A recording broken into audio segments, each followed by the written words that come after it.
As the mayor of the town of Clayton, I'd like to call this Clayton Town Council meeting to order. I ask you to stand for the Pledge of Allegiance and remain standing for the invocation.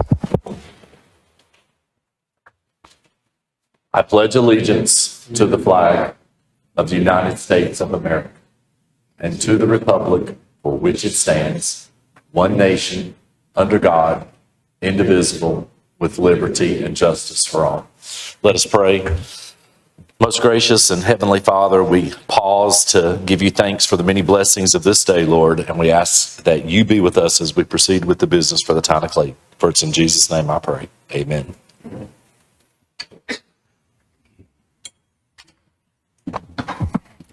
Do we have any adjustments to the agenda? One adjustment, sir. We would like to add a closed session to discuss economic development in accordance with NCGS 143-318-11A4. And that is it.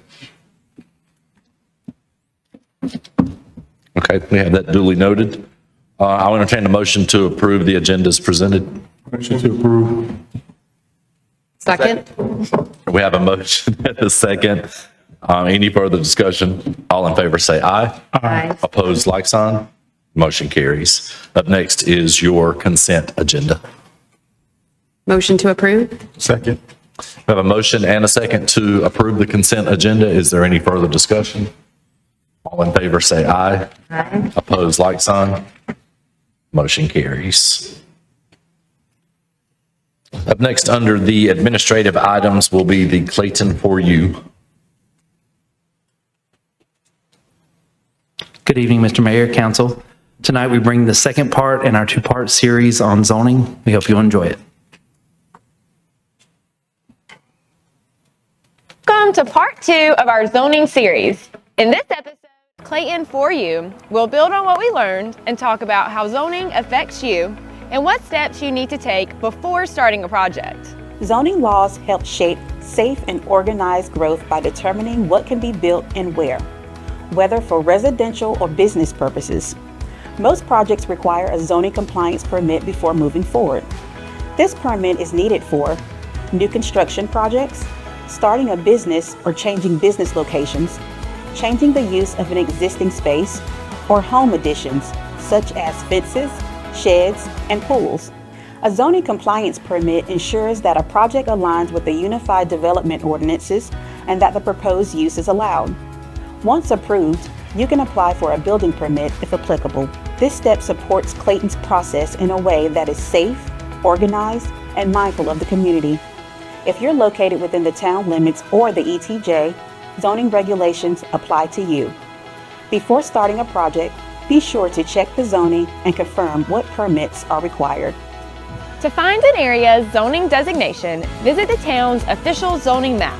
Then review the UDO for a list of permitted uses in each zone. For more details, visit our website or stop by the planning department. Thanks for watching Clayton for You. Be sure to follow us for more updates. Welcome to part 2 of our zoning series.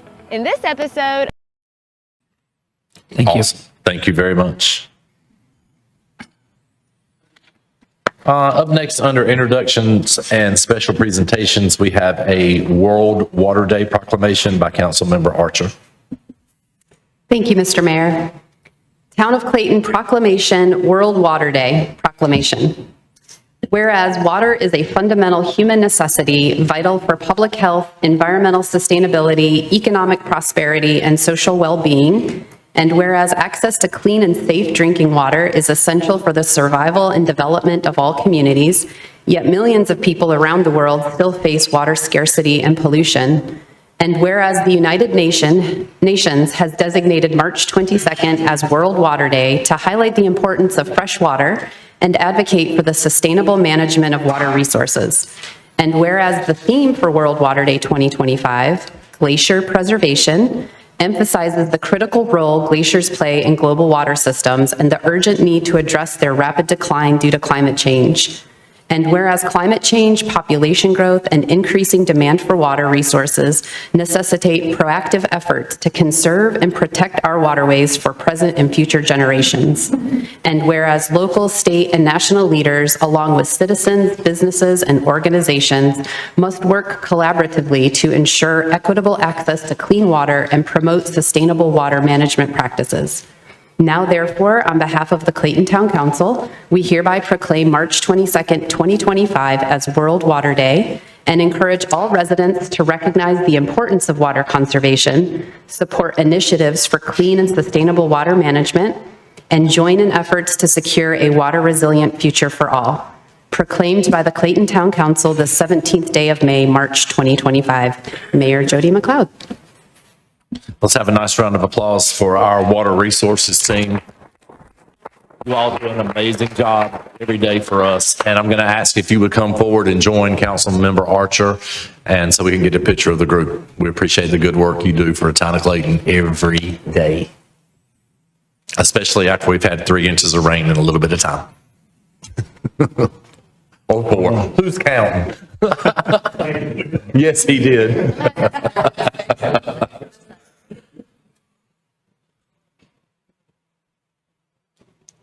Have some of y'all up on the side.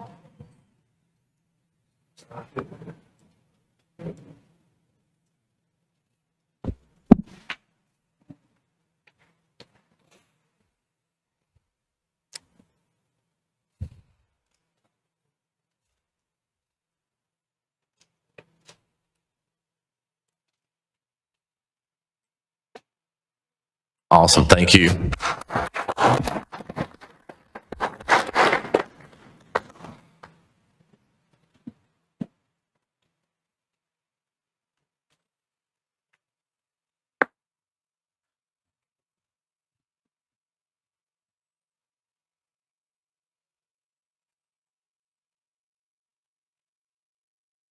It's always so good to me that no one wants to stay for the rest of the meeting.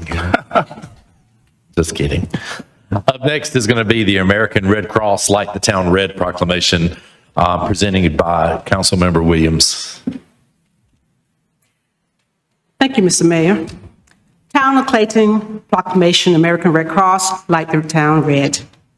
Whereas the American Red Cross has served as a beacon of hope and humanitarian aid for communities across the nation, providing vital assistance in time of disaster, emergency, and need. And whereas the Red Cross is committed to alleviating human suffering by providing disaster relief, supporting military families, collecting life-saving blood donations, and offering health and safety training to individuals and communities. And whereas the dedicated volunteers and staff of the American Red Cross embody the organization's mission by selflessly serving those in need and fostering a culture of preparedness and resilience. And whereas Light the Town Red is a symbolic initiative to raise awareness of the American Red Cross, critical work, and to honor those who give their time, talent, and resources to support its life-saving mission. And whereas by illuminating our town in red, we stand in solidarity with the American Red Cross, recognizing its unwavering dedication to providing comfort and to aid to those affected by adversities. And now, therefore, on behalf of the Clayton Town Council, we hereby proclaim March 23rd to 29th, 2025 as American Red Cross Light the Town Red in the town of Clayton, and encourage all residents, businesses, and organizations to join in recognizing and supporting the invaluable work of the American Red Cross by participating in its initiative. Proclaimed by the Clayton Town Council this 17th day of March 2025, Jody McLean, Mayor. And if our representatives with the American Red Cross would join Councilmember Williams down front for a photograph, we'd appreciate that. And then we will give you an opportunity to address council.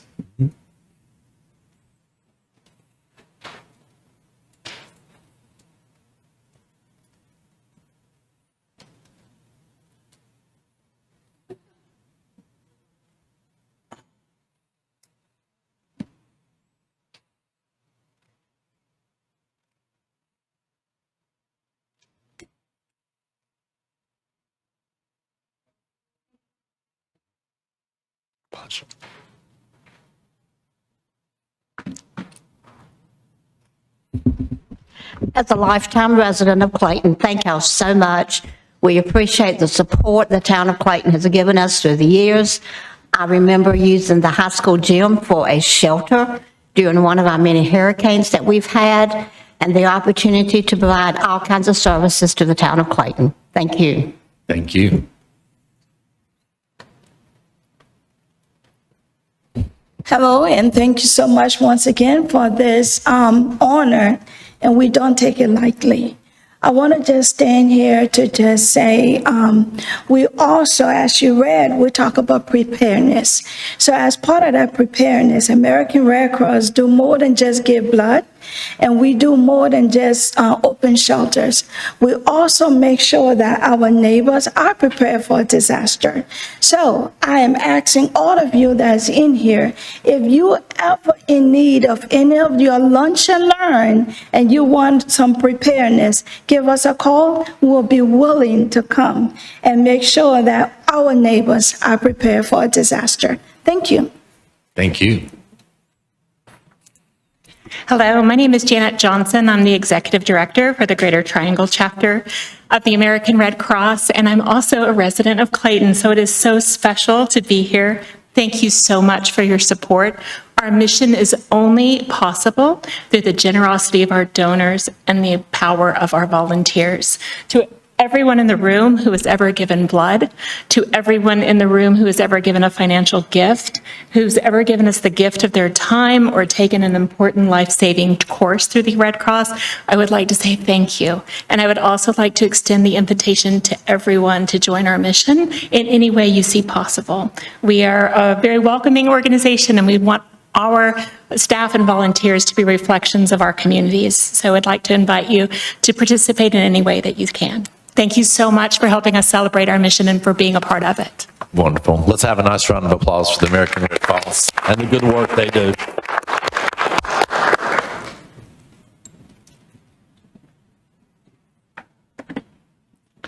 All right, up next is our public hearing. It's the 2024-27 CZM Amelia Church Townhomes. This is continued from the February 17th, 2025 meeting.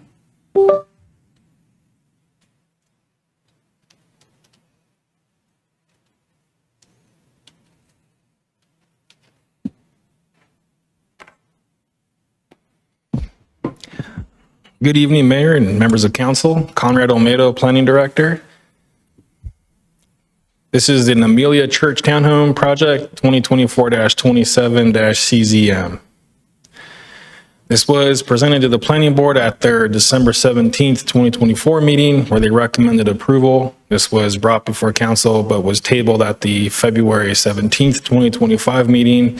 So we're just bringing this before council this evening. The current zoning is office institutional, OFI, and the proposal is to rezone that to conditional zoning residential. The property size is approximately 19.85 acres. It's vacant with some forest, some trees on the property.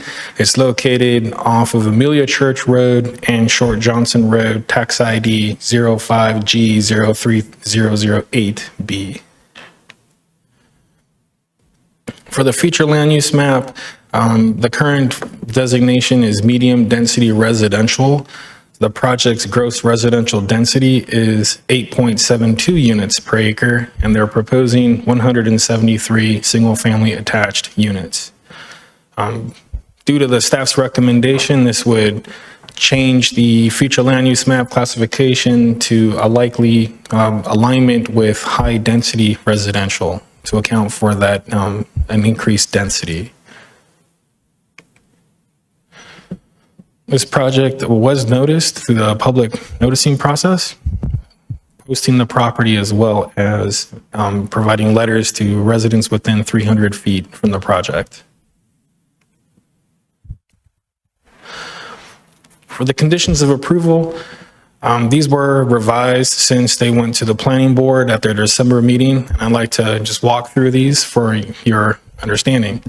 The first 6 conditions are somewhat of a standard new template that the town staff has been using and the applicants have agreed to. Pretty administrative in nature.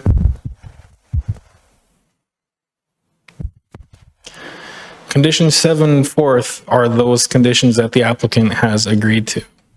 So single-family attached dwelling units shall comply with the following standards. They're listed A through J. And this was, again, the conditions were included in your packet. I'd like to I can read through these. No individual single-family attached dwelling will have more than 7 units in a single row. That was a clarification where 8 units were indicated on the conditions of approval, and that was subsequently revised. Other modifications are about the detached garages. So that was a clarification done also, that letter F, no detached garages shall be used.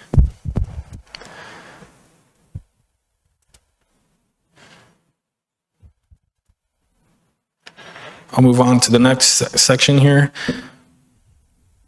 Letters K through N are also attached to the prior condition of approval. There was a clarification in letter N where it is a type B perimeter buffer provided.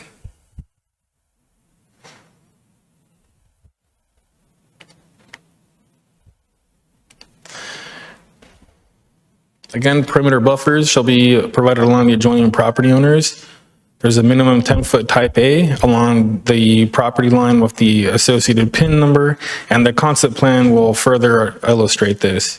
Minimum 20-foot type B perimeter buffer along the properties identified with those PIN numbers, with the canopy trees provided at a rate of 2 per 100 linear foot, understory trees 4 per linear foot, and 15 shrubs per linear foot, 100 linear foot.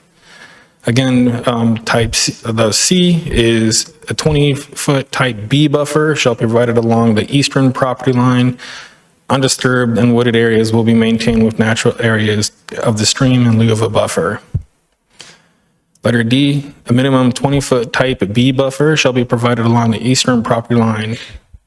And then it has the rate of plantings as well.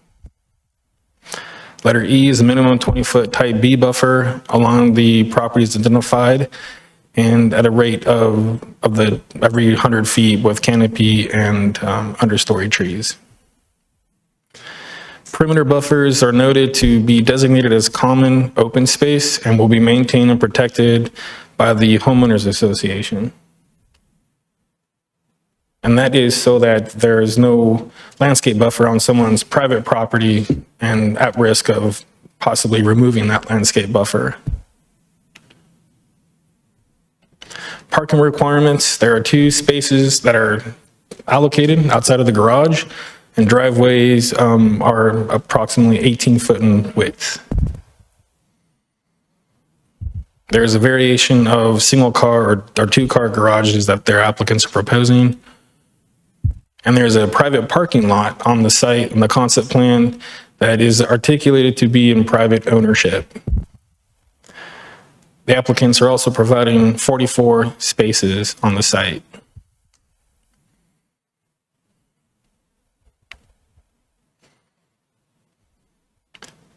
Condition 10 discusses the open space set aside. Where letter C, it talks about open space set aside shall include, but are not limited to, dog parks, pocket parks, seating areas, benches, and walking trails. Letter E talks about some of the features that would be found in the storm control measure in the pond there to have some amenities to the site as well as a 3-to-1 slope.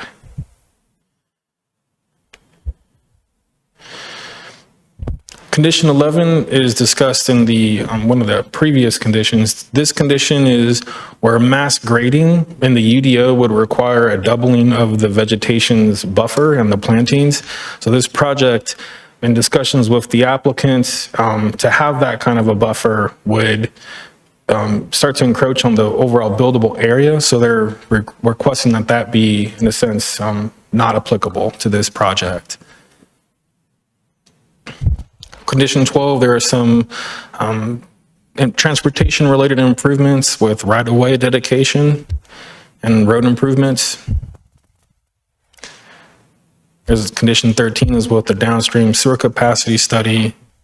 Condition 14 is with proposed public wastewater collection system.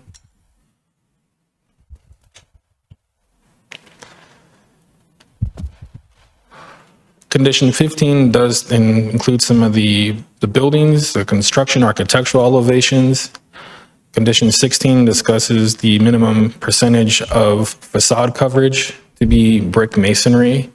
And condition 17 discusses some of the architectural standards for the project.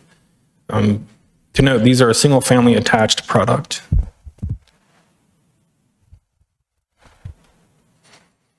So letter A talks about 2-story and 3-story mix, to have a variety of the types of elevation, to maximum of 7 units per building block, and to have a combination of those different types of materials: stone, brick, lap siding, fibrous cement siding, shakes or board and batten. And there's not to be vinyl siding to be used on the front, side, and rear facades, except for trim on soffits, fascia, or corner boards. And a minimum of 70% of all residential units shall have a cover front porch or stoop. Architectural style shingles will be used. The garage doors will have windows. All the front doors will have windows. Rear concrete pads will be provided on all the units. And to accommodate larger garage spaces and facade features, and garage doors may constitute more than 50% of the width of the proposed townhome. And all garage doors shall be set back a minimum of 25 feet from the edge of sidewalk, or a minimum of 20 foot from the edge of the right-of-way.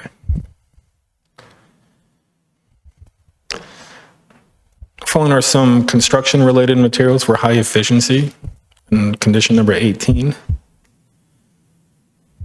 Number 19 talks about cross-access easements to the adjacent properties.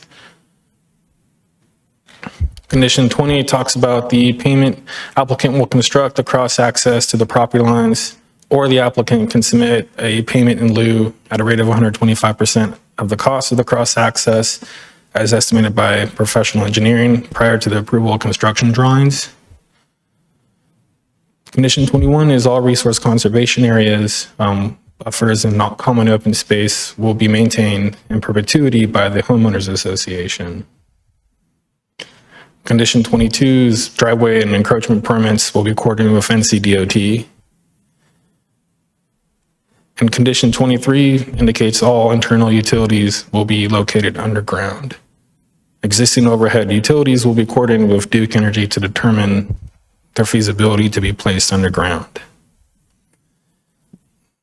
Those are the conditions of approval associated with the concept plan, as you can see here. I wonder if this will work.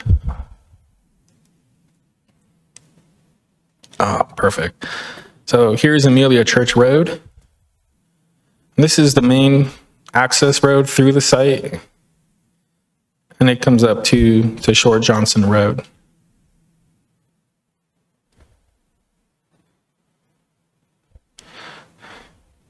These units are the seven units per building block. You can kind of tell right there, some of them are 4 units per building block. This blue area would be the storm control measure area, kind of doubling as an activity area. This area that has the parking, that's the private parking lot that they are proposing. There's also additional parking on this side of the project where, let me see, it was at the mail kiosk. That's that orange square of the dumpsters. So this gives you an idea of the project overall layout and access to Short Johnson and also Amelia Church Road.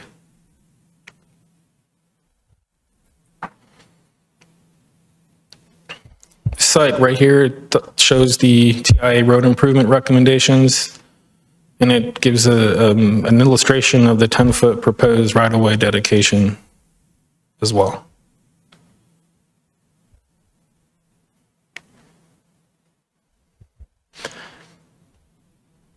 So the planning board did provide some recommendations that the applicants did consider, hence the revision to the conditions of approval and the concept plan following that meeting. There was a driveway width, discussion of the minimum 18-foot wide. The private parking lot, they wanted to make sure that this was articulated on the concept plan as a private as a private amenity versus a public one. Discussion about the number of parking spaces out in the driveway. Again, there was a recommendation of a 20-foot driveway width, and I think the applicant might be able to articulate that a little bit better than me, but there's an 18-foot wide requirement. The mass grading was discussed as well as is in that condition number 11. And then additional parking. I think parking was a big theme from the planning board's discussion.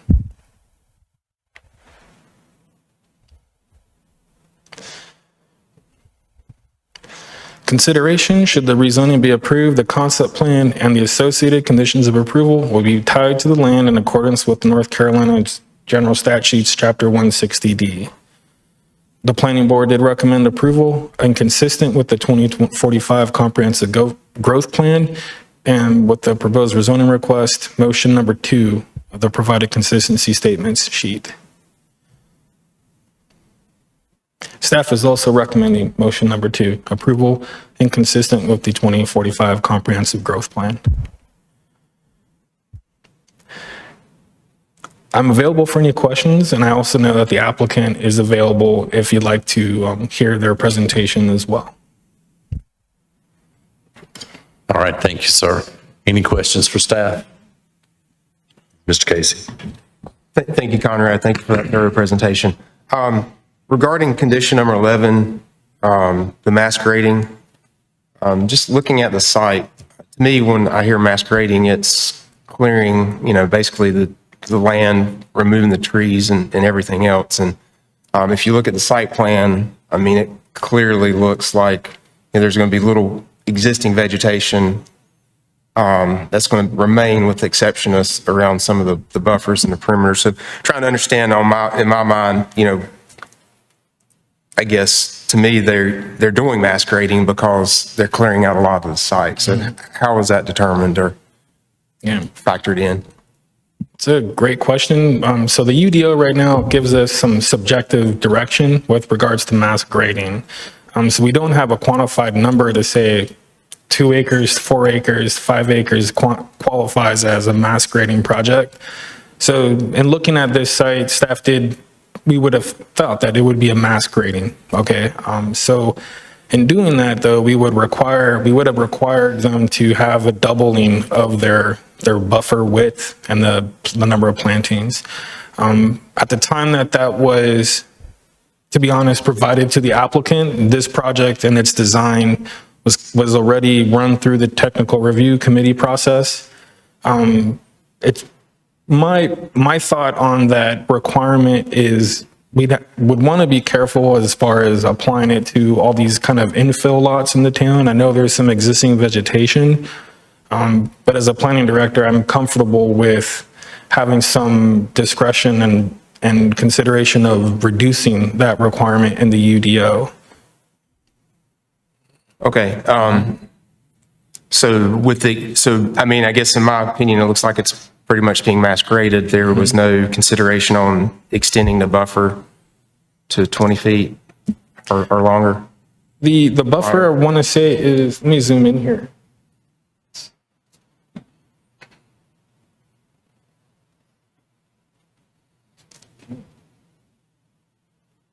Because it looks like that's one of the conditions that, I think you even said in your report that, if it were to be not mass graded, they would have to, based on the UDO, they'd have to have a larger buffer.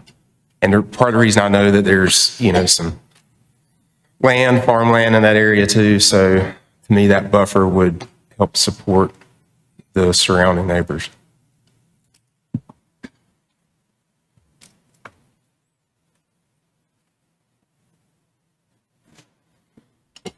So adjacent to the existing apartments to the north, there's a 10-foot type A landscape buffer. And then it becomes a 20-foot type B buffer.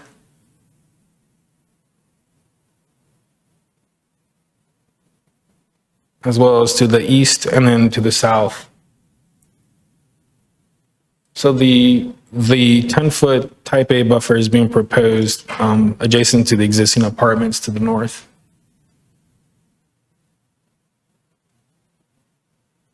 If it was considered a mass graded site, what would be the buffer I wanna requirement say based on the UDO? Single family attached would have required, excuse me, I want to say a class C, which would have been a 60-foot wide buffer. So I think you said double. You have to double the buffer. You double from a 30-foot to a 60-foot.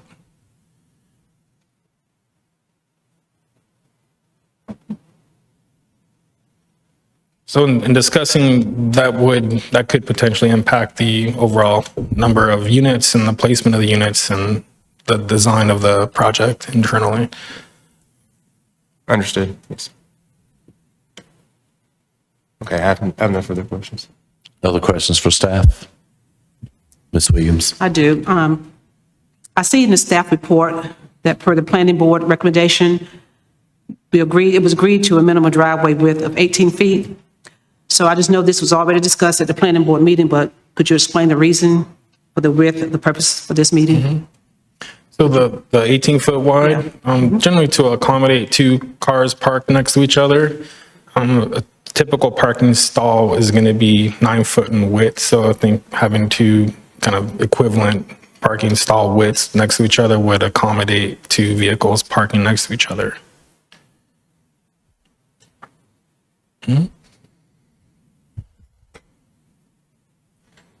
Anyone else? All right, no other questions for staff. Thank you. I will open the public hearing. Anyone wish to speak, please step forward and state your name for the record. And that can also include the applicant.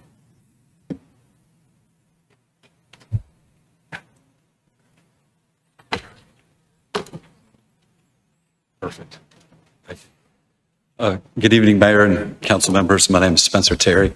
I'm a senior project manager with Bowler Engineering, representing Mark Maynard and Tribute Companies, who are the applicant for the project. Thank you, Conrad, for the presentation and for all your help. And thank you to Mr. Sims and Ms. Anderson for meeting with us a couple weeks ago to discuss the project. So this project currently right now is, it has a special use permit application for 196 units. It's a quad style permit or apartment complex that we proposed back in 21 and 22. The purpose for the rezoning is to reduce the density from 196 down to 173, and that's a maximum. And then also to go from that quad style apartment layout to a more traditional style. And this is what we came up with working with staff and the developer to maximize the space, but also make it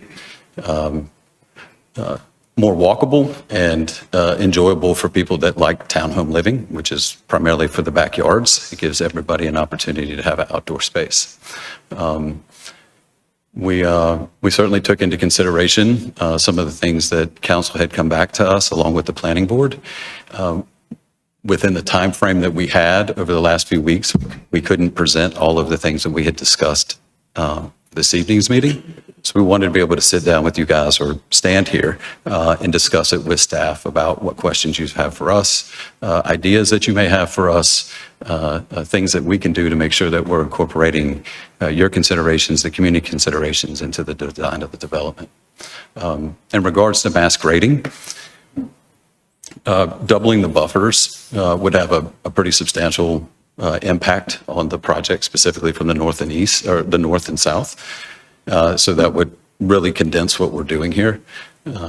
So what we're willing to do in those cases are to work through the construction sequencing. So mass grading, acreage-wise, is not defined in the UDO, as Conrad stated, but there are things that we can do in construction to stabilize different areas throughout construction. And so we can work within the limits with engineering and TRC to come up with a solution for that that is amenable to all the parties. As far as parking, there was actually some consideration to that. Yes, 9 feet is your typical width, but we want a mix of units, 20, 22, and 24 feet. The larger units will have 2-car garages. The smaller units will have a 1-car garage. We did not want to present a 20-foot unit with 20 feet of concrete in front of it. So we want to make sure that we have some flexibility in there to be able to mix those up. Your typical garage door, when it's a two two-car garage is 16 to 18 feet, typically on the 18-foot width-wise. So as a minimum width, it gives us some flexibility to park these things correctly. Planning board, when they spoke about parking, we were purposely, well, what they were specifically focusing on are these one-car garages where a single-car garage doesn't count as a parking stall, which is what led to the 2 stalls outside of the building. So every unit will have the ability to park 2 cars in front of it. We'll have 44 stalls additionally for guests or visitors. And then the units that will have 2-car garages will have they'll have 2 spaces outside, and then you also get to count the 2 cars that would be inside the garage. So we feel like with a mix of it, there'll be plenty of places to park. And so with that, I'll open it up to any questions that you have for us. Okay, first of all, I'm going to ask you to slide that microphone a little bit closer to you because I'm struggling to hear you. Oh, I apologize. That's fine. I didn't want to interrupt you for that. But I will let council go first or jump in. Mr. Sims. Could you say that on the parking again? I apologize. Like Mayor said, you said it's 2 inside on the garage and 2 outside, right? Yep, for a 2-car garage, that's correct. And then on a single-car garage, you don't get to count the single-car garage as part of your parking. So those will also have 2-car spaces outside of their units as well. Because there can be no parking on the street, correct? Correct. There is no parking on the street. So how many parking spaces, and I apologize, I think it was in the presentation, there's going to be as far as on the property itself? So there's 173 units, so there's a minimum of 2 stalls per. No, I'm sorry. I'm talking about like guest parking. 44. There's 44 additional spaces. For how many units? 173 maximum. So, okay, thank you. Yes, sir. Ms. Archer. Thank you for the presentation, and I appreciate the edits that were made to the conditions based on the planning board meeting. I appreciated your responsiveness to that, particularly the driveway width. So for the 18 feet in front of a home with a single car garage, that'll just be kind of a excess concrete pad that's not directly in front of the garage. That's correct. Okay. That's exactly correct. Yes. Just wanted to make sure I was picturing that correctly. And then looking at the density here, it looks, and especially if this had, met, I believe, the criteria of the code or the intention of the code for this type of density, it would really be perfect for a rear-loaded product. And I wondered if you had considered that or had anything to say about that. We have. In fact, we have another exhibit. While it's not the one that we presented tonight because of the timing, but after speaking with Mr. Sims and Ms. Anderson, we have an exhibit that actually takes into consideration, you can actually see it right here. It takes into consideration the rear load for the south side of the main drive aisle. And so we've created an alleyway from the left of the property from the west to the east. And so there's 32 units in there that are rear loaded along that street. We've also looked at traffic calming measures along that main primary access way. And we're willing to work with staff on any of the different calming measures that are available through the Section 4 details. We were looking at potential for speed tables. They do have a constricting point that you can create along the road, and then also high visibility raised sidewalks. We'd also create a 3-way stop at the parking area, specifically the private parking area, to start breaking up the traffic pattern in there.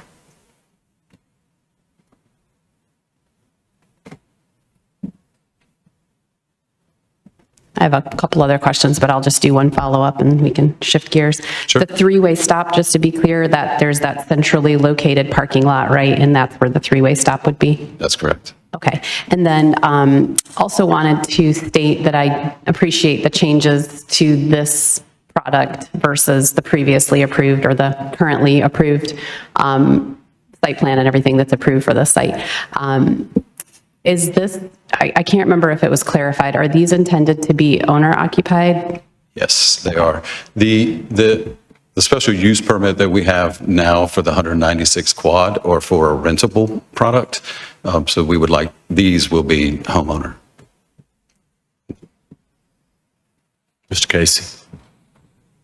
I appreciate a few of those being alley loaded. I noticed that there's towards the south side or towards the bottom. I mean, it looks like there's some alley loaded, but then there's some that are front loaded. Is there a reason why those weren't made alley loaded as well, so they could have butt to the other alley? Yeah, in fact, units, so I'll get to that in just a second, just after this statement. Units 161 to 173 that front on Amelia Church can also be rear loaded, since they actually, their front yards could be Amelia Church instead of the backyard, even though their addresses will still be internal. And then lots 128 through 143, we actually looked at making those rear load, and well, we're certainly not opposed to that suggestion. We want to make sure that we've got a good mix with the builder and make sure that it makes the most sense. So the units that have rear load still have a 25-foot setback from the sidewalk or a 20-foot setback from the right-of-way. So they've got a big front yard. They don't have much going on in the back other than the concrete and the entrance to the back. So we want to be able to mix that up. The units that do not have rear load are larger in length. And so we're certainly taking anything into consideration from the board and council. Okay. Let me think about that. With this particular site plan you're showing right now too, I do not see the amenity center. It doesn't look like it has equivalent amenities as the other site plan did. So can you elaborate on that a little bit? But it does. We've got the mail kiosk, the dog park, we've got the intermittent trails, and we can certainly add more crossings to make sure that there's that everybody sees the walkable paths. As far as a clubhouse, swimming pool, at this point, we've opted not to do that. There are homeowners' expenses and insurance issues that arise with that, and we're trying to keep the individual cost reasonable to the market. So you're saying on the original plan, you have an amenity center with, I mean, it looks like it's tennis courts, pickleball courts or so, pool, and that's not going to be part of the condition now? That's correct. Okay. So question like I asked staff, you know, I mean, I have in my definition of masquerading, and looking at the density on the site and not willing to make the buffers per the UDO on a masqueraded site, would you consider this a masqueraded site? The only way I would consider it masquerading is if I were to look at how it was actually being developed in the field. So typically, when we deal with masqueraded sites, it has to do with the amount of acreage that you disturb at one time. So for instance, if you're in the town of Cary or Apex, you're in that 20 to 25 acre disturbance at any one individual period of time. If you break up your construction sequence so that you don't disturb that amount of acreage, then you're not considered masquerading. And so that's how I typically view it, and that's not to differ from anybody else's opinion or sway anybody, but we would certainly be willing to work with staff in the engineering department to come up with a erosion control plan and a construction sequence that would keep us from disturbing too many acres at a period of time that was comfortable for everybody. How about the buffer? Would you be willing to make consideration on the buffer? We are willing to take a look at the buffers. And we may be flexible on the south side. The north side is pretty tight with the way that it is. I think we may have an extra 5 or 10 feet down there, but we want to make sure that we're flexible with the product and that that we're providing a good development that is financially feasible for everybody. So to answer your question, yes, we'll certainly look at that. But there's no way at this point that we could double, or in this case, provide 60-foot buffers on all 4 sides of the property. Okay, thank you. Mr. Sims. So can you give me, on these elevations that you're showing here, is there an example that you give me of subdivision where you guys kind of have those at?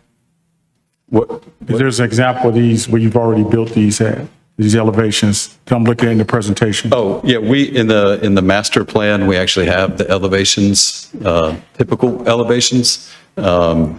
I can't say that we've actually built these in particular, but we have some certain ideas. I think we can, hold on a second, we can actually move to that.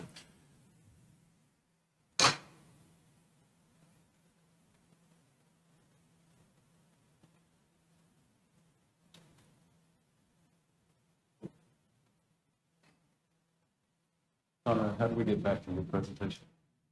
You have the master concept plan?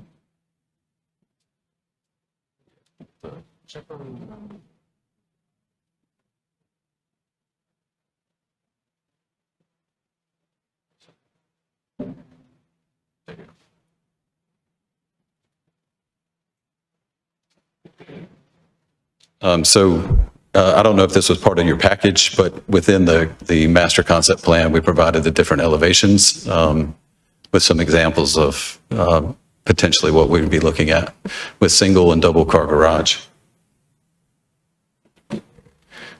And we also looked at a layout similar to this one as well. But we have not engaged an architect yet for the product until we get further along in the design. But this would be generally close to what you guys would look at doing, correct? Something similar to this with the facades that are described within the concept plan and in congruence with the UDO. So let me ask you this, and this isn't a bad thing when I give this scale, but would you consider this, and it sounds like you've been doing this for a while, but would you consider this the low end, medium end, or high end of products that you guys do? I can't speak for the developer specifically, but in my mind, as the representative, I'd say we're probably in the middle. These units, again, this doesn't show what the rear-loaded units would look like because that was not part of the original concept plan. But you're going to be in the mid $300,000 to mid $400,000, so $350,000 to $400,000 units is what you're looking at. Thank you. Would you describe that as typical or atypical? I'm not sure what you mean. Is it a typical facade for this company, or is this? Oh, this here? Yeah. I think this that I can't answer personally. Tribute does a lot of different developments.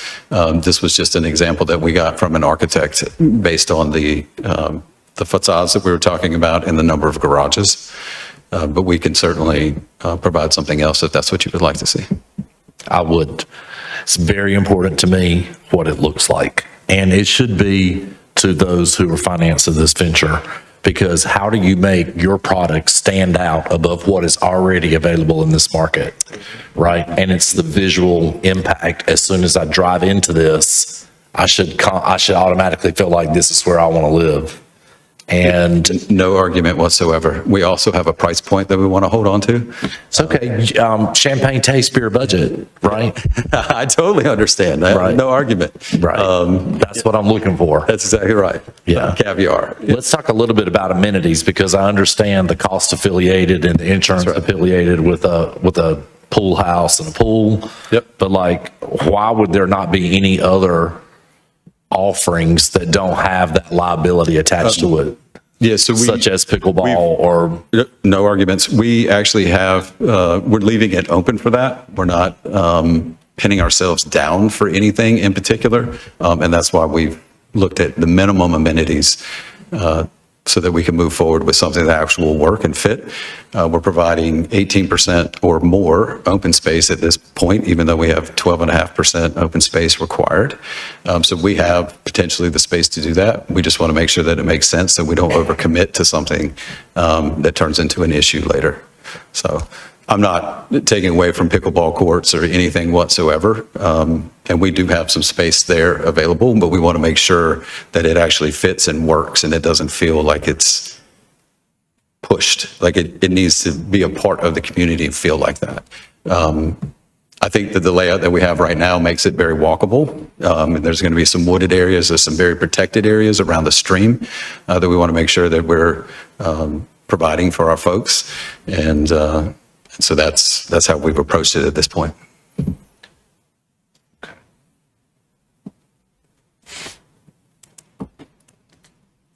So I want to talk a little bit about parking, and if we can go back to the overall layout and show the space that has 44 parking, a visitor parking of 44 spaces. So if I choose to invest in the bottom right-hand corner of that property, and there is no parking allowed on the street, I have parking for my 2 cars in a 2-car garage and 2 cars in my driveway. If I'm having a birthday party for my 10-year-old, does that mean that my guests are going to have to park over here in this visitor parking and then walk all the way down to this bottom right-hand corner to where I live? Because there's no parking available on the street. There's only room for 2 cars in my driveway and the 2 cars in my garage. Yes, I don't know how many And people are how actually. far would you say that is from that visitors parking to this bottom right-hand section of the development? Is that a half a mile walk? No, it's not. The entire property is 20 acres. So while it may be somewhat of a walk, I think people can get creative with that. We can look at adding parking stalls. However, we're not trying to take away from the open space that we have as well. So I take all that into consideration. I think we all live in situations where everything isn't as ideal as we would want it. And I think that when you're looking at this, the individual that lives over there may want more privacy. So maybe they're not throwing big parties, whereas somebody that wants to throw larger parties might be in a different community or pick a different section of the residency. Well, everybody's got a 10-year-old in a property or a subdivision or an entity of this scale. And what I'm trying to help you understand is if you don't do something to make this look better and more and different compared to what we already have up and running in Clayton and approved for development in Clayton, it's going to take you a very long time to recoup. Okay, so I'm not being critical with what you presented. I know, but we do, just for your party thing, we do have outdoor spaces. You could, it's possible to throw the party outdoors. In the parking lot for 44 cars. In the parking lot or the open space of, 2 acres that's right next to it. So the opportunity for amenities are there. The ability to park is something that we're conceding to. So we're trying to help that. It's not to say that we couldn't add a couple parking stalls, but at the expense of additional open space. So in that regard, yes, if council is pushing for more parking or breaking it up so that you see the open space between 132, 138, and 155, we could potentially put 3 stalls there to help that situation, but then it takes away from the open space that's there and the interconnectivity. So it's a balancing game. So we always have to deal with that. So we'll certainly take it into consideration, and that's exactly what we wanted this to be for, was this opportunity. So thank you for that. I'm just trying to help you 100% be successful. Yeah, and because currently this is not competing well with what's on the market. And it's a substantial investment for somebody, and I want them to be successful, right? That's why when I bring up these types of things, it's not being critical. It's because I want you to set you up for success. And, I'm not a professional at this. That is not my forte, but I am a person of logic. And when I see 176 homes, and then here's an additional 44 guest parking spaces, that don't even add up for me. Well, and maybe it's not supposed to, and maybe there's an engineering formula out there that says it should just be this. But I'm just kind of from a logical perspective. It's mostly following the UDO, and then we actually enhance the number of required spaces. So we're above and beyond what's required in the UDO for parking, which is why we can discuss whether we break it up and add some over to the eastern side of it and look for places where we could potentially do that. But yeah, we're going above and beyond what we're required to do to begin with. So in that regard, we're not setting the requirements for parking, and it is something that we take into consideration. But if every unit has 2 minimum, that's 170. So you're talking 146 plus 4 more. So that's, what is that? That's 346 plus 40. So we're providing minimum 386 parking stalls. That's a lot. For how many units? 173. So There is a lot of parking for the site itself, and that doesn't include the additional 2 that you would get for any of the double car garages. So, but we're being as amenable as possible with the UDO, with staff, with planning, and with council to adjust and make those recommendations as best possible and still move forward with a development that is financially feasible.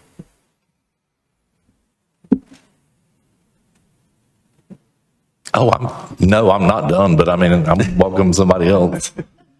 No, I'm good.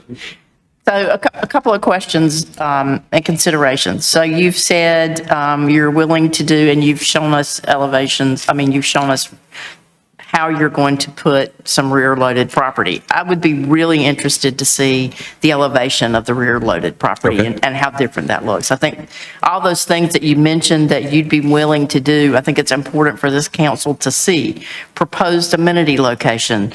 I think that could be really important for us to see where that's going to be, how it's going to apply, and what you are willing to put in for amenities. Also, in relation to Councilman Casey, is additional buffer opportunities that you spoke about. I'd be interested in seeing where those are and what those are.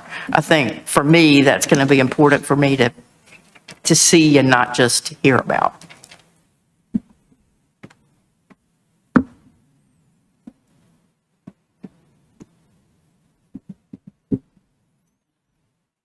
Ms. Archer? Thank you.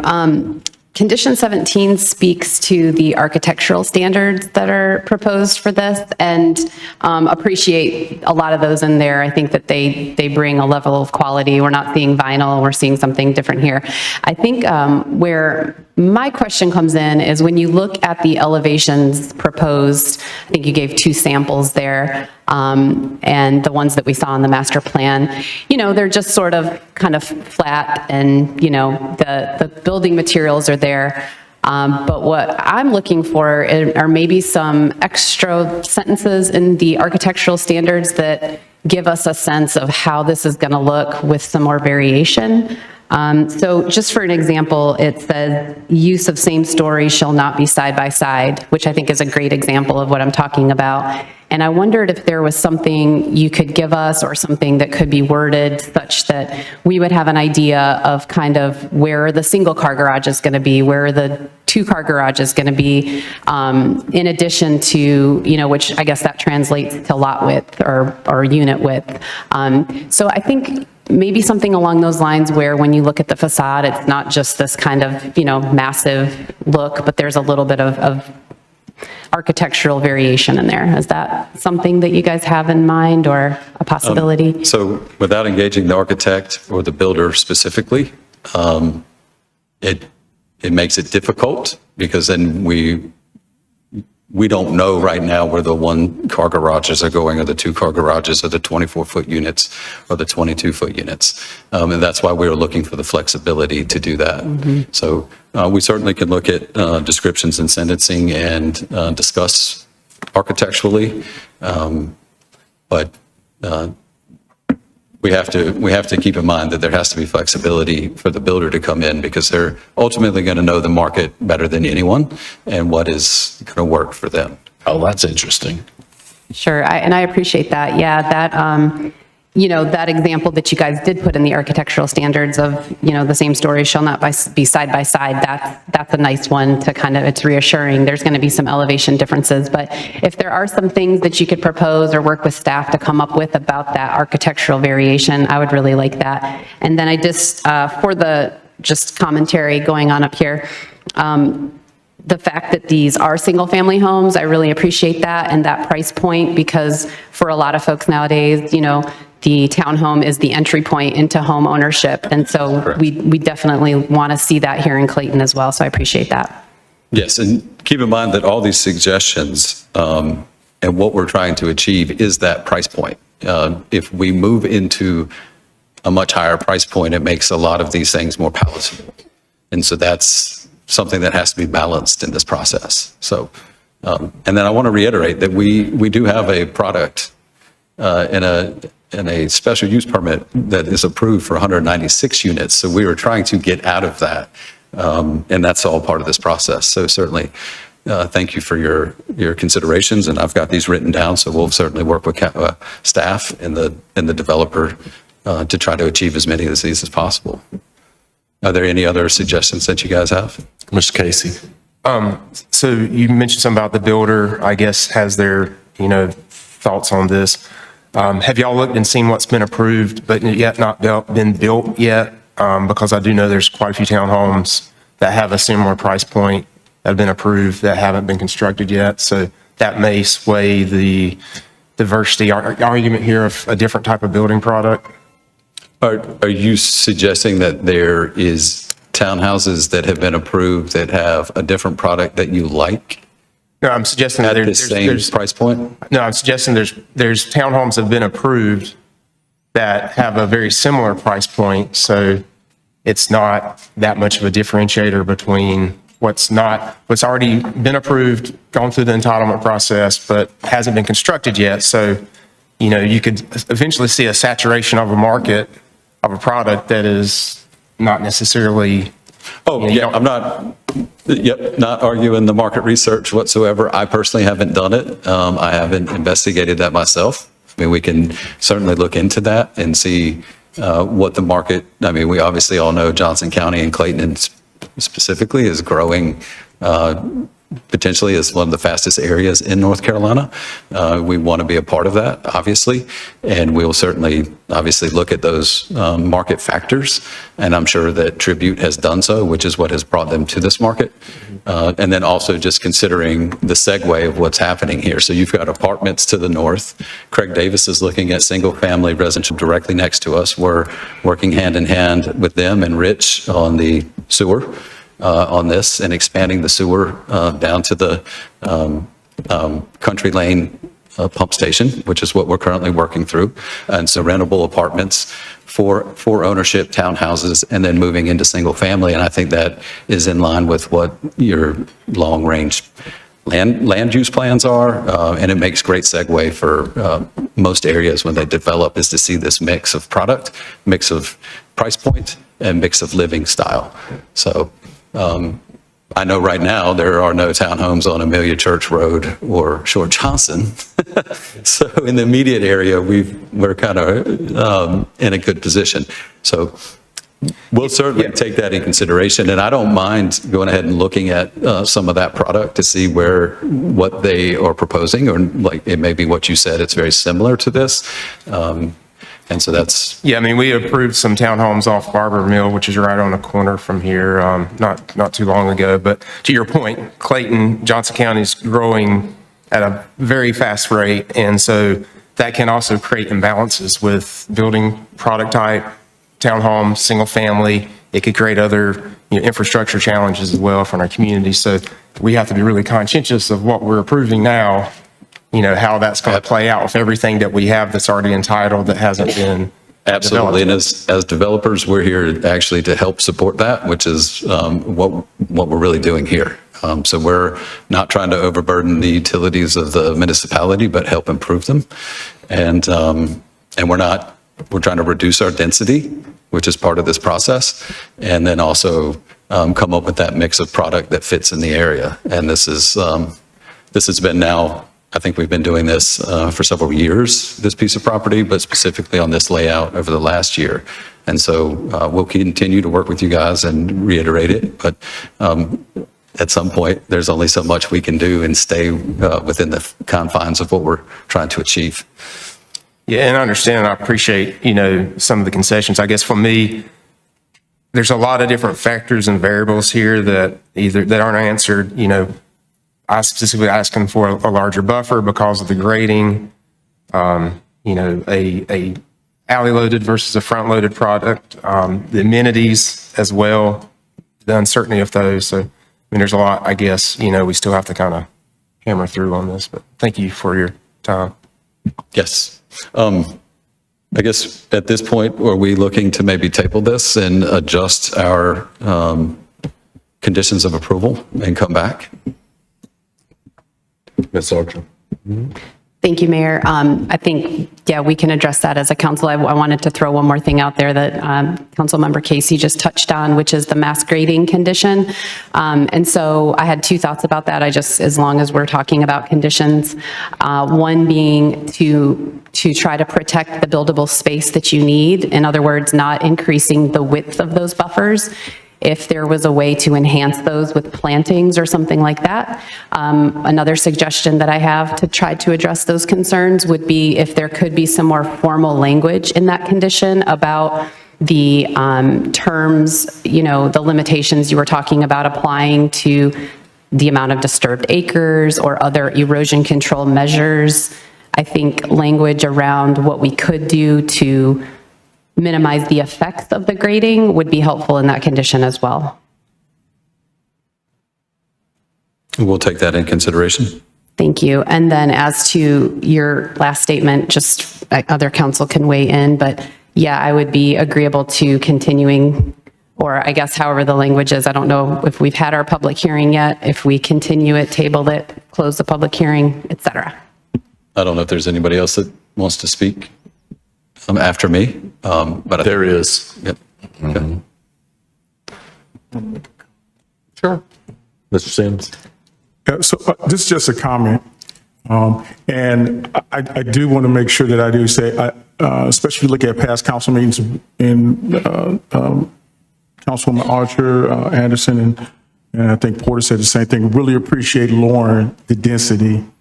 If you look at past council meetings, you'll see that that was something that we always try to hit on. But I do want to emphasize this. At the end of the day, I agree with the fact that you guys have to make money, because that's basically what you're saying, because that's what you're in the business for. And I'm all for that. Whatever. That's on that side of the fence. We have a responsibility on this side of the fence that we have to look at what is Clayton going to look like in the future. I don't want Clayton to look like, and if you ever remember the old cartoons where the cartoon guys driving down the homes and you see all the homes looking alike, you don't want that. So at the end of the day, it's a go-between for what you want as a responsibility and what we want. It's nothing negative towards you guys, but at the end of the day, some of these things are looking at, and I made that very plain, I think, on the call, that we got enough stuff approved that, heck, for the next 2-3 years, I ain't got to approve nothing else, and we're still going to have things going up. So again, it's nothing, and I don't think you're taking it like that, but I want to make sure that's emphasized. It's nothing personal. I just want you to understand our responsibility to what we want Clayton to look like in the future. Understood. And we certainly are not trying to aid in that at all. We're attempting to put together a good sellable product where people are proud for where they live and at a price point where they can afford to be here as the prices continue to skyrocket. And so that's part of the give and take and what happens in these situations. So we certainly appreciate everything that Clayton's doing and where they want to be in the future, and we want to be a part of that. Anyone else? All right. Thank you, sir. Thank you. Anyone else wish to speak, please step forward and state your name for the record. Good evening, Mr. Mayor and members of the council. John Scarpa, 1304 News Ridge Drive, Clayton, North Carolina. At the risk of preaching to the choir, because some of the things that I've heard the council members mention, I had made note of and agree with. First of all, Mr. Sims, I understand and agree with you that developers need to be able to make some money. It's America. It's a great thing. I agree with Ms. Archer about her concerns about the development, and Mr. Casey also. At the risk of just being repetitive, though, is I want you to know that we in the community that you represent also share some of your concerns, and I'll tell you what I think they are. One of the things that has concerned me, not only with this application, but with other applications, is that there's a suggestion that we should pass it as inconsistent with the master plan. Just as a general caution, folks, it's very important to understand that if you have an ad hoc master plan exception every single time it comes up, you don't have a master plan anymore. So it's very important that it be the exception rather than the rule, because everybody who comes to submit a development plan will be in exactly the same position. Every developer wants to, Mr. Sims, to maximize their return, and I agree with you. We, as members of the community, and you as members of the board, have to think about what Clayton's going to look like in the future. Every developer wants to develop the maximum number of units that they possibly can. The problem with this is that if you take it up on an ad hoc basis, everybody's got a good reason why they should be the exception. Somebody's got to draw the line, and I think that you're right on target to saying that we have to draw the line at a certain place.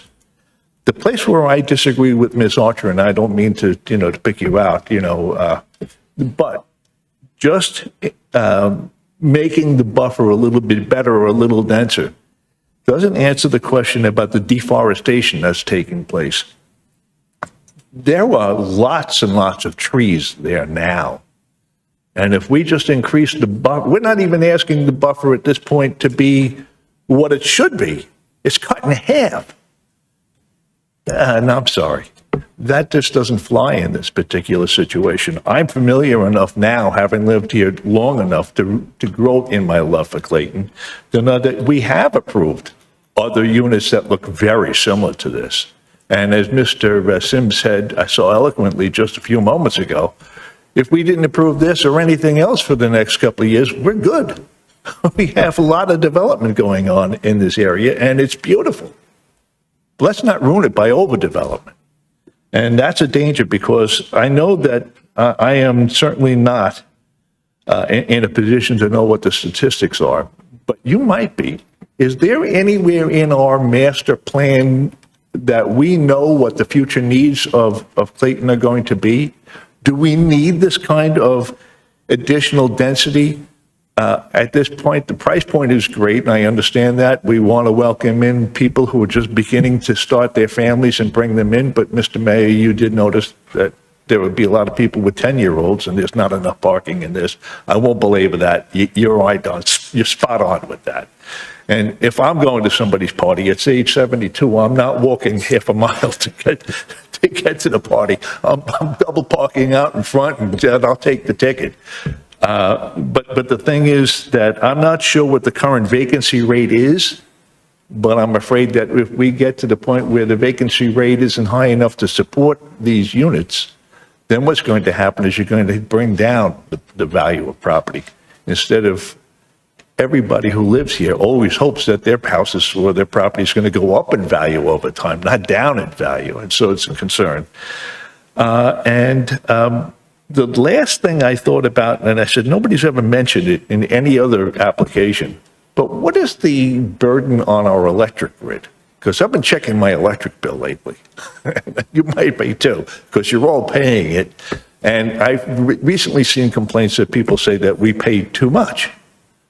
Well, how would that impact our electric grid? Do we have to increase our electric, or what do we have to do? They won't be electric customers with the town of Clayton. Is that correct? They're Duke Energy. Oh, so. Right. Porter. And we don't care about the people who pay Duke. No. Good, okay. They're the ones who have to wait with, 1.5 million other customers when the hurricane comes through, versus us who can get to you in 4 days. Mr. Mayor, I want to thank you for the courtesy that you've shown me in listening to me. I hope that I've made some sense, and I hope that I haven't offended anybody, especially Ms. Archer and Mr. Casey and Mr. Sims, by mentioning you by name. Thank you. Thank you.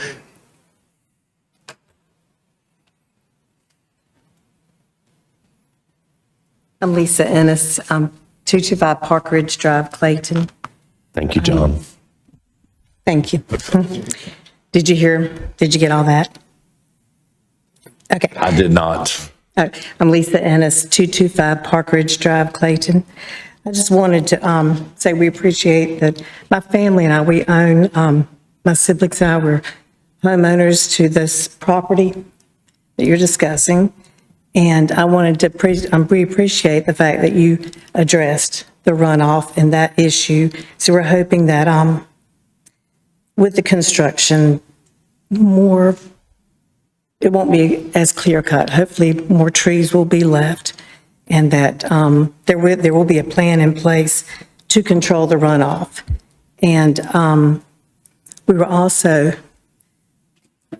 just questioning how but you kind of answered that with the pump station. With the pump station, we were also kind of wondering how the 173 townhomes will affect the current sewage allocation with future development surrounding this area. So is it all going to be pump stations, or is sewer? I heard you say utilities aren't out there, but is there a plan to have sewer out there eventually? Down Amelia Church? Is there a plan? I mean, like, There's a plan to have sewer all in this region. From where this is, like with the whole Copper District across from the hospital, right? Like the whole Corbett Road area, like all of that. Is there a time frame though, or? I don't think there's anything set in stone, but I would say within the next short future, yes. Short future. Mm-hmm. Okay. All right. Thank you. Yes, ma'am. Thank you. Anyone else? Okay, no one else wishing to speak. I'll close the public hearing and turn it over to council for discussion. Ms. Archer. Sir, I do love Mr. Scarpa's visit for sure. So since it did come up, I did want to talk about two things. And first of all, the buffers. I totally agree with you. I was on the steering committee that shaped our new UDO, as well as obviously on the council that voted it in. Big fan of buffers, and that was something that we updated with our new code. The thing to remember for this one is we have a previously approved plan. So there is a product that is already approved that they could have already built. And so they brought us something that, as we heard tonight, in many ways is an improvement. So I just wanted to clear the air on that particular issue. Also, the land use plan, since you brought it up, because obviously if we do make a motion at some point, it will involve, our statement of how it intersects with the comprehensive growth plan. And the thing, this comes up from time to time, but I do like to take it as a brief, just kind of opportunity to speak to that document, is it is a guiding document, right? It's not carved in stone. It has to live and breathe and evolve as things change in the town. And so you got to have a plan, and I agree with that. And we consider that plan closely every time we deviate or every time we make a land use decision to see how it fits in. But just so that everybody is clear, when we say that it's inconsistent with the plan, those inconsistencies are planned for, and they are part of, just the nature of this document changing over time. So those are my comments on that. And then it sounds like we have several different things that have come up this evening and it sounds like there's definitely room for, reworking some of these conditions and satisfying some questions that we've asked. So I would ask our attorney, if that's the case, if we have an applicant willing to work on these conditions with staff, would the motion be to continue a hearing, to table an item? How, I can't remember how we word it. I would suggest continuance to a date certain, and maybe the applicant has some input on how long he would need to be ready with those changes and additional considerations. But a date certain would be better than just open-ended. Thank you for that answer. And then my follow-up question would be, there were several different things discussed tonight. Is the testimony from this evening enough to send staff and the applicant back, or do we need to itemize out the various topics we discussed tonight as part of the continuance? I thought it was a pretty clear discussion. I think unless the applicant has questions, I think there was a clear message about the items to be reconsidered, and I would think staff heard that as well. So thank you. I think it'd be okay just to continue it. Okay.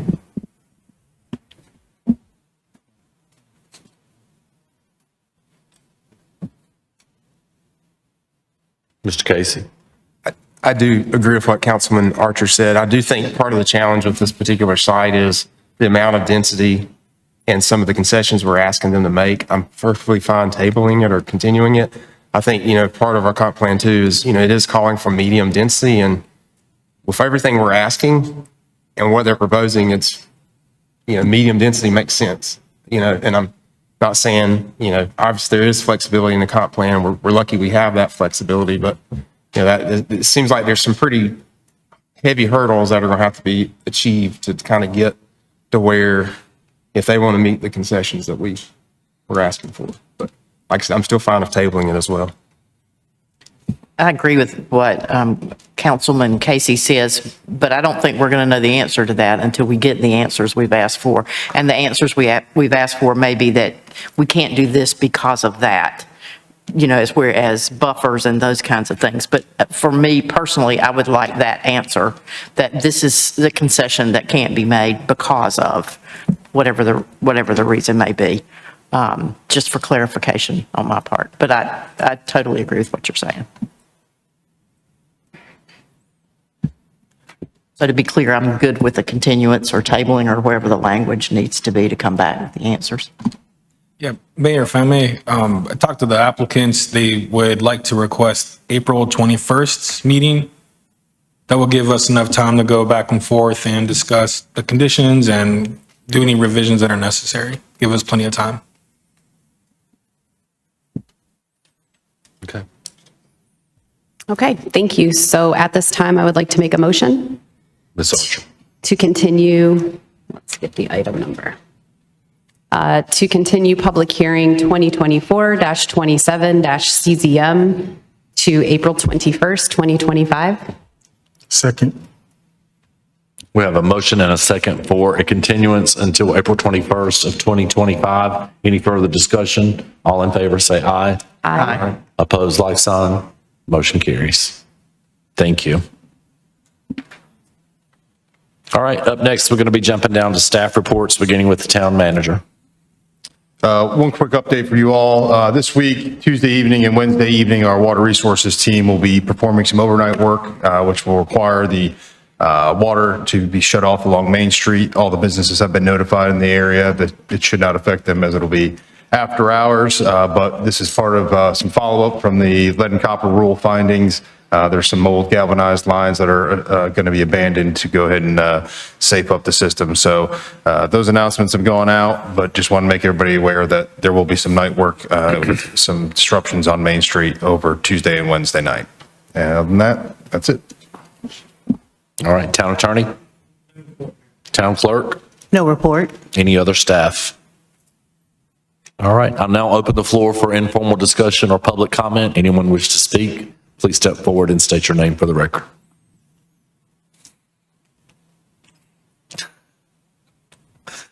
All right, no one wishing to speak. I'll turn it over to council for comments. All right, well, I have one. As it was mentioned earlier in tonight's meeting, as of late, the mayor has received numerous phone calls and emails as it pertains to the utility bills in the town of Clayton. And we all on this board and just like citizens have been tremendously surprised when we opened up a bill to read what those numbers were. And I think that it would behoove us as an elected board to request from staff that we look into the utilities, particularly as it pertains to electrical, so that we as a council can have a better understanding of why we are where we are. In past councils, we have had those type of discussions as a meeting prior to that kind of thing. But I think it's important for this council to know, because when people call me or email me and they want to know why are our utility bills so high, I don't have the exact and the correct answer. So I would like to request, if the council is amenable, that we ask staff to get some of this information together for us so that we can have a better understanding and we can relay that message out to the utility customer. I would also like to know over the last 2 years, how much money has the town of Clayton taken in late fees and penalties? I would like to know exactly what we do with those funds. You know, I want to know how we can get a broader reach in helping people with utility bills. And I don't know if that's making sure that the place they're renting or that they're on has the things they need. I don't know if it's coming down to landlords, you know, instead of keeping all the rent every month, like actually investing money in insulation and better windows. Like, I don't know what the answer is, but I would like a detailed report from staff for this council to help us to understand why we are where we are in the electric business. I know the town of Clayton has a very, very small margin on the markup for the electricity that we buy. But, you know, the actual public, the customers, they don't care what our markup is. They just want to understand why is it so expensive. And I will even say for me, that I was blown away when I opened up the envelope and went, wow. And of course, I understand that it was the coldest that it's been since 2023. I get a lot of the circumstances around why the cost is, but I want us to be able to have some concrete data to be able to share with our constituents and to educate everybody on what we can do to make it less, or what we as a council can do to help. Because when someone is behind on a utility bill, whether it's $450 or $500, and then we're looking at a $50 penalty, or what, I mean, that extra $50 for them to scrape up is a challenge. And, you know, I just think it's time to look at this and let's see what we can do and investigate and get educated on it. So that's my request from staff. Absolutely noted. We've also received a lot of phone calls. I will say Ann Game and her team have tried to do their best when we did receive those calls to help explain to folks, particularly that mostly the month of January, so the bills that came out probably in the last 3 to 4 weeks, that's been a big shock for most folks. Just as a data point for you, that time period, that one billing cycle, there were approximately 21 days where we were below freezing during that billing cycle, which is very uncharacteristic for our area. Because of that, a lot more power usage just to be able to heat homes, et cetera. But we'll definitely dig into the details a little bit more to be able to provide you all the data that you're looking for. And we'll look to have that back to you by next meeting.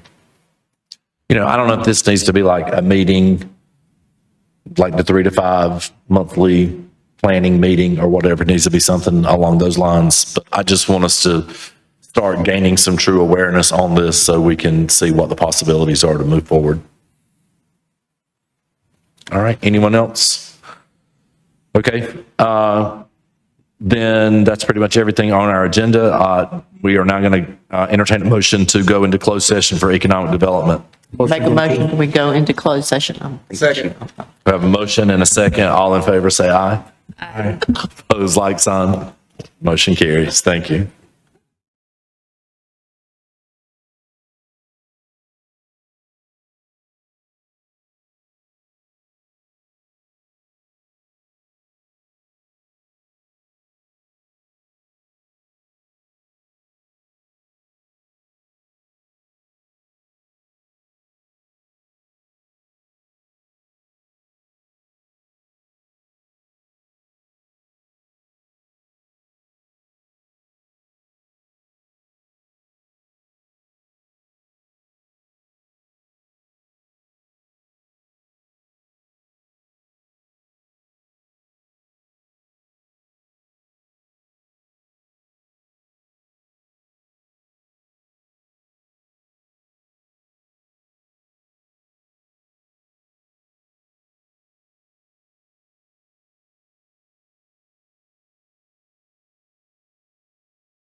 All right, is there anything else to come before this council?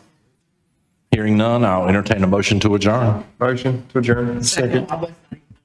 We have a motion and a second to adjourn. All in favor, say aye. Aye. Opposed, like sign. Motion carries. Good night.